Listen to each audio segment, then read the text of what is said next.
السلام عليكم شباب. اليوم ردنا وياكم بحلقة جديدة وتهكير لعبة وكر الأوغاد.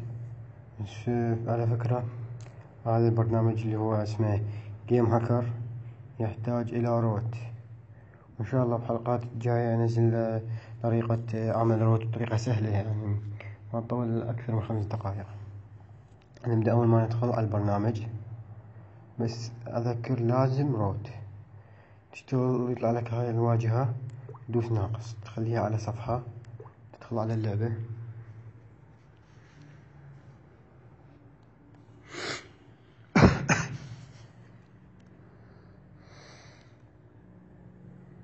جيت هاي المواجهة مال اللعبة،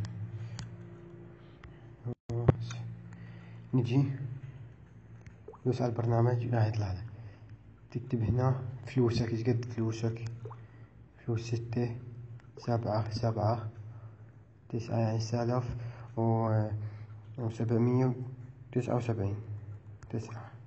تنطيه هاي بحث، راح يبحث طلعت لك هاي، تكتب الفلوس اللي تريد تهكرها. يطلع لك كثير لازم تمسح منه. هسه تجي تشتري شي، شوفوا شباب تهكرت فلوس، بس الشغلة المو حلوة دقايق وترجع، ما يعني وهمي، ما تقدر تشتري بيه أي شي. تقدر ردت.